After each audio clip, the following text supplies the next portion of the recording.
वंदे तो सर्वसिद्धे ध्रुवममन मनोममं गलिं पते वोच्छामि समय पाहुर विणमो सुध केवली भणिदम। पंच परमेष्ठी भगवान की जय। राग द्वेषादि जीव के हैं या नहीं, अजीवाधिकार में पढ़ाया जा रहा है। आज आचार्य जयसेन महाराज के अनुसार गाथा नंबर 64 और 65 होंगी और वैसे 59 और 60 होंगी जो आचार्य अमृतचंद स्वामी के समय सार में है। आइए गाथा नंबर 64 आचार्य जयसेन महाराज के अनुसार निकाल लीजिए। तह जीवेकं माणं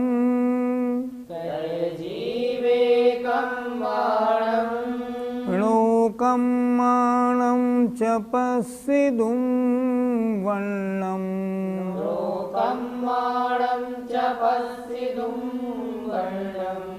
जीवस्य एष वर्णो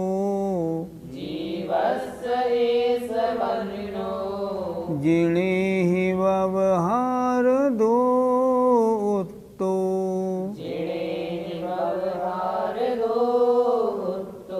बोलिए। तह जीवेकं माणं लोकं माणं च पश्यितुं वर्णम् जीवस्य एष वर्णो जिणे व्यवहार दोतो।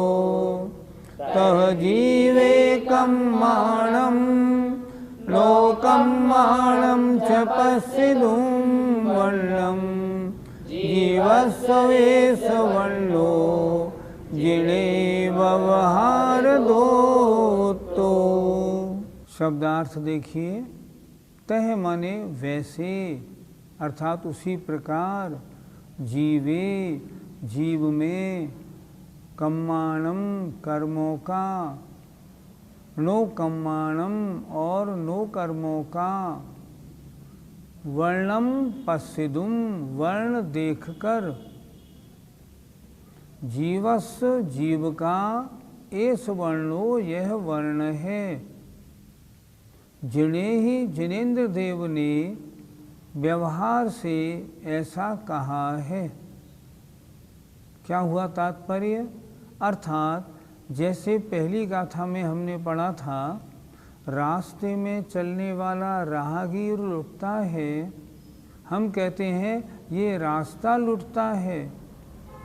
उसी तरह वर्ण तो है पुद्गल का, काम है कर्मों का, हम क्या कहते हैं? ये जीव का रंग है। तो ये ऐसा क्यों कहते हैं? ये व्यवहारने से है। मैंने बताया था ना, ये रास्ता लुटता है, ऐसा क्यों कहते हो? ये बोलो ना, राहगीर लुटता है, पर नहीं कहते क्या है? यह रास्ता लुटता है। उसी तरह शरीर का रंग नहीं, रंग तो पुद्गल का है। कहने में क्या आता है? ये जीव का है। देखें गाथा कितनी अच्छी लिखी है। वैसे ही जीव में कर्मों और नो कर्मों का वर्णम पश्यितुं वर्ण देखकर, जीव का यह वर्ण है, जिनेन्द्र देव ने व्यवहार से ऐसा कहा है। भगवान ने भी यही कहा है, ये जीव काला है, ये जीव गोरा है, ऐसा। वर्ण किसका है? शरीर का। कहलाता किसका है? जीव का। इस प्रकार समझना चाहिए। ये वर्णन करने की पद्धति है, अर्थात व्यवहारने की प्रधानता से ऐसे वर्णन होता है। अर्थ देखिए, इसी प्रकार जीव में कर्मों और नो कर्मों का वर्ण देखकर जीव का ऐसा वर्ण है, ऐसा जिनेंद्र देव ने व्यवहार से कहा है।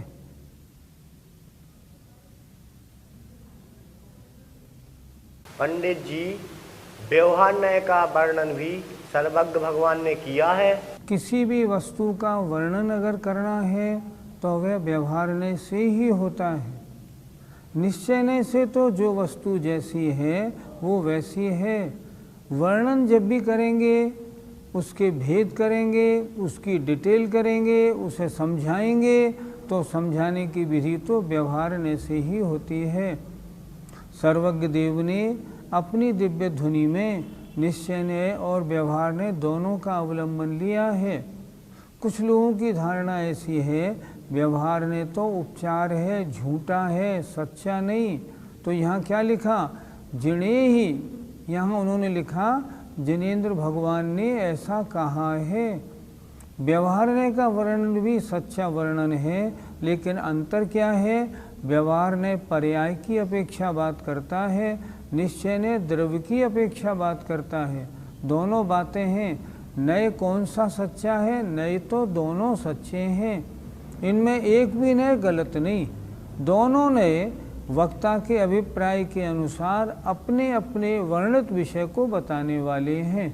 पंडित जी, क्या कर्मों में भी रंग होता है तो दिखते क्यों नहीं? प्रश्न आपका ठीक है, क्योंकि यहाँ लिखा है ना, कम और नो कर्मों के वर्ण को देखकर। तो क्या हम नो कर्म माने शरीर का वर्ण तो हम देखते हैं, ये काला है, गोरा है, कैसा है, लेकिन कर्म में वर्ण होते हैं कि नहीं? अब देखें जरा, कर्म क्या है? ये पुद्गल हैं। जो कार्बन वर्गणाएं होती हैं पुद्गल की, वे जीव के परिणामों के अनुसार कर्म रूप परिणमन करके आत्मा से चिपक जाती हैं, बंध जाती हैं, संश्लेष संबंध को प्राप्त होती हैं। तो क्या है ये पुद्गल की वर्गणाएं हैं। कर्म भी, ये वर्गणाएं कर्मरूप परिणमित हुई हैं। अच्छा, जो भी पुद्गल होगा उसमें स्पर्श रस गंध वर्ण तो होगा ही, नियम, क्योंकि ये पुद्गल के स्वाभाविक गुण हैं। इनमें से एक भी गुण पुद्गल में नहीं हो, ये नहीं हो सकता। चारों ही गुण पुद्गल में पाए जाएंगे। कार्बन वर्गणा पुद्गल है, उसमें रूप भी है, कलर भी है, टेस्ट भी है, स्मेल भी है, स्पर्श भी है, चारों चीज़ें हैं। तो वे चारों चीज़ें होने से वह कार्बन वर्गणाएं पुद्गल हैं, जीव नहीं हैं। तो हमें दिखती क्यों नहीं? इतनी सूक्ष्म हैं, हमारी इन आँखों से नहीं दिखती। हमारे मति ज्ञान श्रुति ज्ञान इनसे हम उसको नहीं देखते। तो किनको दिखती हैं? जो अवधिक ज्ञानी मुनि महाराज हैं, वे उन कर्मों को पहचानते हैं, उनको देखते हैं। अवधिक ज्ञान के द्वारा रूपी पदार्थ महीन से महीन भी देखा जा सकता है, इसलिए उनमें वर्ण हैं और वो देखने में आती हैं, पर हमारे ज्ञान के द्वारा नहीं, अवधिक ज्ञानी मुनि महाराजों के द्वारा। और उसको देखते हैं जिनेंद्र भगवान, वो तो केवली हैं, और वो भी देख के कहते हैं इस मनुष्य के शरीर का रंग काला है। तो काला क्या है? मनुष्य काला नहीं है, रंग शरीर काला है। तो मनुष्य के शरीर का रंग काला है, मनुष्य काला नहीं। शरीर पुद्गल है, उसका काला रंग है। जीव तो जीव है, उसमें काला रंग होता नहीं। कहलाता क्या है? ये जीव काला है। ये व्यवहार न्याय का वर्णन है। आइए गाथा नंबर 64 का पद्यानुवाद देखते हैं। देहादि का सुभग वर्ण निहार मानो, लो जीव सुंदर सुदृश्य सुधा सुजानो। ऐसा पुनीत जिन शासन सस्य बोले, भाई अवश्य व्यवहार रहस्य खोले। आइए गाथा नंबर 65 देखते हैं अब। एवं रसगंध फासा, एवं रसगंध पासा संठाणादीयजे समुदिष्ठा संठाणादीयजे समुद्दिष्टा सौवेव वहारस्यो सर्वेव व्यवहारस्य लिच्छयदण्णु भवति सन्ति। निश्चयदन्नो भवति सन्ति। बोलिए। एवं रसगन्धफासा संठाणादीयजे समुदिष्ठा सौवेव वहारस्य लिच्छयदण्णु भवति सन्ति। एवं रसगन्धफासा संठाणादीयजे समुदिष्ठा सौवेव वहारस्य लिच्छयदण्णु भवति सन्ति। अर्थ देखिए। एवं इस प्रकार रसगंध फासा रसगंध और स्पर्श संठान आदियो संस्थान आदि जे मन जो समुद्दिष्ठा कहे गए हैं सौवे ये सभी व्यवहारस्य व्यवहार से हैं। निश्चयदण्णु निश्चय के जो दर्शी माने देखने वाले हैं वे ऐसा कहते हैं। अर्थात जीव को जब विभिन्न रस वाला गंध वाला स्पर्श वाला संस्थान वाला कहा जाता है सब व्यवहार से कहा जाता है। कौन बता रहे हैं? निश्चय के देखने वाले सर्वज्ञ देव ऐसा ही कहते हैं। फिर एक बार जरा देखें। एवं इस प्रकार रसगंध फासा रसगंध और स्पर्श संठान आदिय और संस्थान आदिक जे समुद्दिष्ठा जो कहे गए हैं सव्वे माने वे सभी व्यवहारस्य व्यवहार से हैं। अर्थात जीव के नहीं हैं, जीव के कहे गए हैं। जैसे लुटता राहगीर है, कहा जाता है रास्ता लुटता है। हम जा रहे होते हैं दिल्ली की तरफ, कहते हैं दिल्ली आ रहा है। ऐसा कौन कह रहे हैं? निश्चयदर्शी, निश्चय न के जानने वाले ऐसा कहते हैं। अर्थात कहने का ढंग ऐसा है, वास्तविकता दूसरी है। हम छात्रावास में भी क्या देखते हैं? हम पूछते हैं ये किताब किसकी है? छात्र कहता है कागज़ की। और बात तो सही है, किताब तो कागज़ की है। निश्चयने से व्यवहारने से किसकी है? जिसकी ये किताब है उसकी है।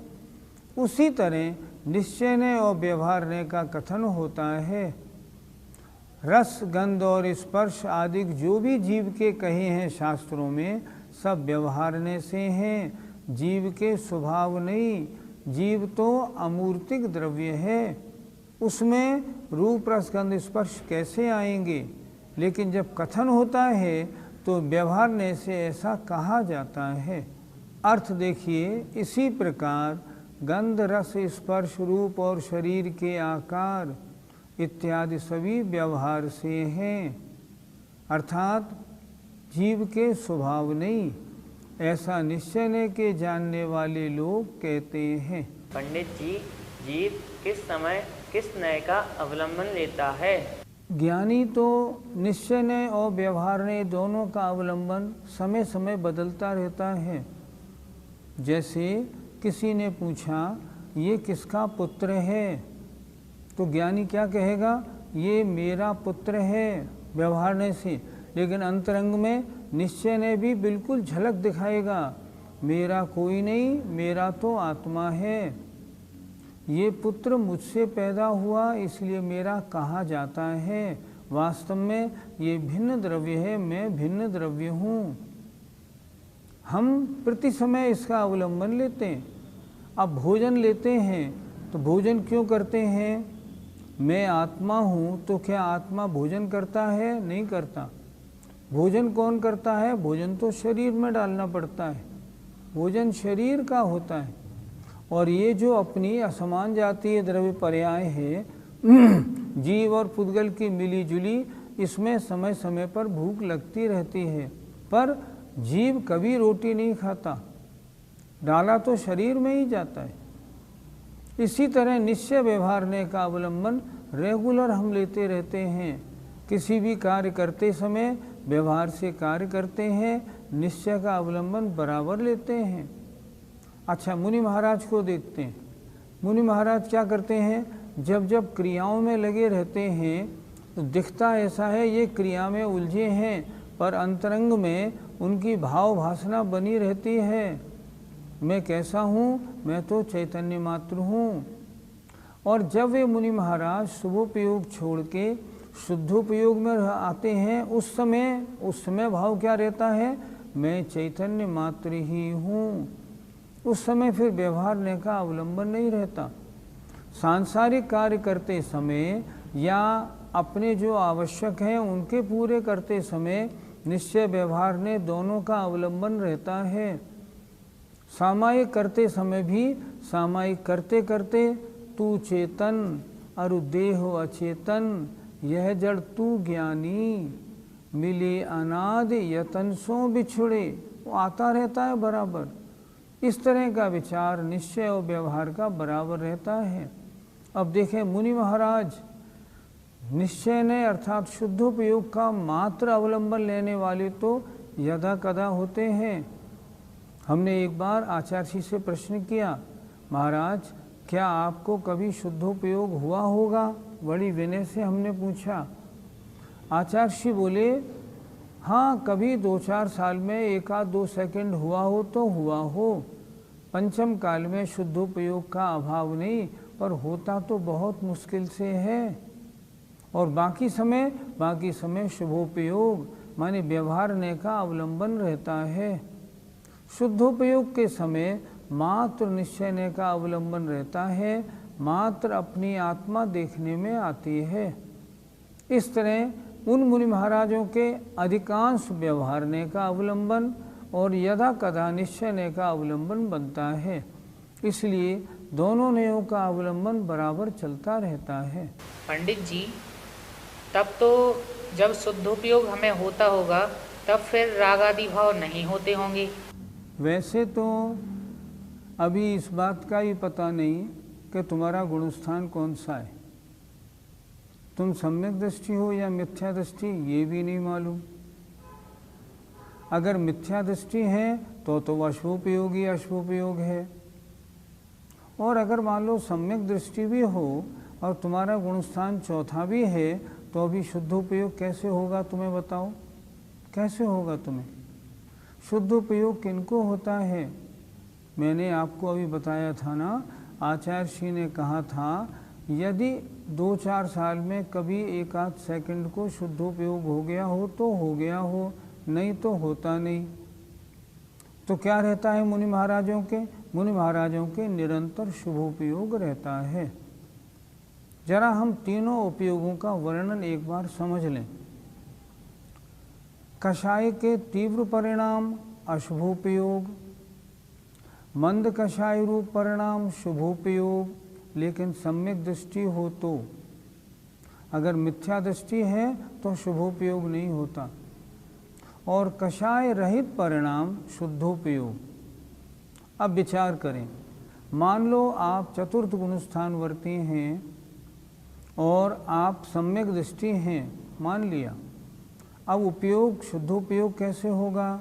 शुद्धोपयोग तो कषाय रहित परिणाम है।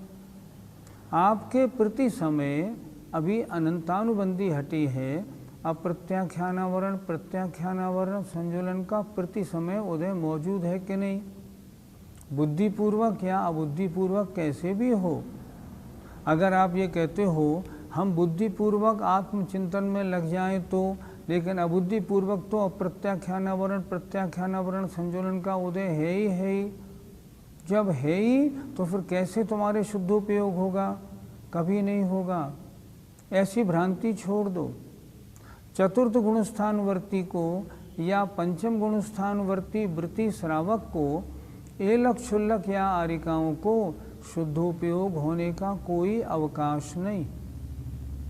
जो मुनि महाराज छठे गुणस्थान में हैं और क्रिया रूप प्रवर्त रहे हैं, उनके भी शुद्धोपयोग होता नहीं। शुद्धोपयोग कब होता है? निश्चय चारित्र के साथ होता है, कषाय रहित अवस्था में होता है। और की बात और छोड़ो, अगर हम मोक्ष मार्ग प्रकाशक पंडित टोडरमल जी का अगर देखें तो उसमें उन्होंने लिखा है, करणान योग की अपेक्षा तो शुद्धोपयोग यथाख्यात चारित्र भय होए है। अर्थात 11वें और 12वें गुणस्थान में होता है। करणान योग की अपेक्षा तो द्रव्यान योग की अपेक्षा मान लें। जब टोडरमल जी ने स्वयं मोक्ष मार्ग प्रकाशक में लिखा, करणान योग तो सर्वज्ञ के वचन हैं, अति सूक्ष्म और बिल्कुल सही सही वर्णन मिलेगा तो करणान योग में मिलेगा। अब जब करणान योग के अनुसार 11 और 12वें गुणस्थान में शुद्धोपयोग कहा गया है, तो चौथे गुणस्थान में कैसे आएंगे? किसी भी द्रव्यान योग के शास्त्र में चतुर्थ गुणस्थान में शुद्धोपयोग की चर्चा नहीं मिलती। आजकल कुछ किताबें ऐसी देखने में आने लगी, चतुर्थ गुणस्थान में शुद्धोपयोग की सिद्धि। मैंने भी उन किताबों को पढ़ा। जिनवाणी के मामले में कभी हठग्राह्यता नहीं होनी चाहिए। मैंने कहा देखें, अगर शास्त्रों में कोई प्रमाण मिलते हैं चतुर्थ गुणस्थान के, तो हम चतुर्थ गुणस्थान में शुद्धोपयोग मान लेंगे, हमें आपत्ति क्या है। मैंने उन किताबों को अच्छी तरह पढ़ा और देखा, चतुर्थ गुणस्थान में शुद्धोपयोग किसी भी शास्त्र में नहीं लिखा। लेखक ने उसमें क्या लिखा है, इससे यह तात्पर्य निकलता है। तात्पर्य निकालने वाला तो अपने पक्ष के अनुसार से गलत तात्पर्य निकाल ले, उससे क्या होता है। चौथे गुणस्थान में शुद्धोपयोग का वर्णन किसी भी आचार्य ने नहीं किया। वर्तमान में 2 पद्धति देखने को मिलती हैं। द्रव्यान योग के अनुसार शुद्धोपयोग 7 से 12वें गुणस्थान में होता है और करणान योग के अनुसार मात्र 11वें और 12वें गुणस्थान में होता है। अगर कषाय रहित परिणाम शुद्धोपयोग है तो वास्तव में 11 और 12वें गुणस्थान में ही शुद्धोपयोग माना जाएगा। अगर हम द्रव्यान योग के हिसाब से थोड़ा स्थूल वर्णन मान लें तो चतुर्थ गुणस्थान में होने का तो कोई प्रसंग ही नहीं उठता। आचार्यों ने चतुर्थ गुणस्थान वाले जीवों के तो ध्यान ही नहीं लिखा। उन्होंने लिखा, इतने सांसारिक विकल्पों में उलझे हुए हम और आप लोग, हमारे ध्यान नहीं होता। तो क्या होता है, हम जब ध्यान लगाते हैं तो ध्यान की भावना होती है, ध्यान का उपक्रम होता है, पर ध्यान नहीं होता। इसलिए चतुर्थ गुणस्थान में आपके शुद्धोपयोग कभी नहीं हुआ, न कभी होगा। इस भ्रांति को छोड़ देना। पंडित जी, क्या संस्थान जीव का नहीं होता? संस्थान माने सुंदरता, लंबा, बौना, कुबड़ा, ये क्या है? ये शरीर के संस्थान हैं। तो ये संस्थान कुबड़ा या बौना, ये शरीर कुबड़ा बौना है या आत्मा कुबड़ा बौना है? नहीं, आत्मा कुबड़ा बौना नहीं, शरीर कुबड़ा बौना है। इसलिए कुबड़ापना, बौनापना, सुंदरपना, असुंदरपना, ये जितने भी शरीर के आकार हैं, ये सारे के सारे आकार शरीर के हैं, पुद्गल के हैं। जीव के कोई आकार नहीं होता। आत्मा कभी कुबड़ा और सुंदर नहीं होता। सुंदरता जो हमें दिखती है ना, ये सब इस पौद्गलिक शरीर की है। आत्मा कैसा है? पहले ही कह दिया इन्होंने, अनिर्दिष्ट संठानम। आत्मा का कोई संस्थान नहीं कहने में आता। आत्मा तो संस्थान रहित है।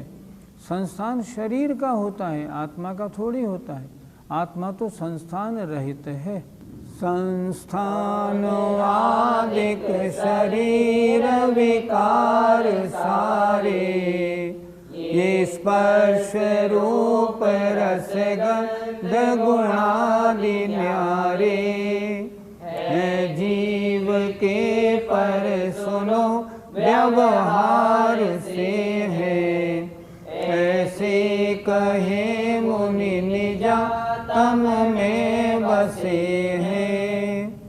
जो मुनि महाराज अपने आत्मा का आनंद लेने वाले हैं वो क्या कह रहे हैं, ये स्पर्श रूप रसगण आदि जो हैं ये जीव के तो हैं पर ये व्यवहार से हैं, निश्चय से ये जीव के नहीं, ये पुद्गल के हैं।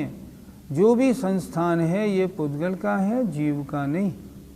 आज हमने 2 गाथाएं पढ़ी, दोनों गाथाओं में हमने क्या पढ़ा, उसी प्रकार जैसे मार्ग लुटता है या राहगीर लुटता है, लुटता राहगीर है कहलाता है मार्ग लुटता है, उसी प्रकार ये कर्म नो कर्म शरीर के सारे वर्ण ये जीव के हैं, ये व्यवहार से कहते हैं। वास्तव में जीव में स्पर्श रसगंध कुछ भी नहीं होते, ये तो सब व्यवहारने से हैं, अर्थात उसकी पर्याय के हैं, जीव के स्वयं के स्वभाव नहीं, ऐसा भगवान कहते हैं। हमें यही मान्यता बनानी चाहिए। जय जिनेन्द्र।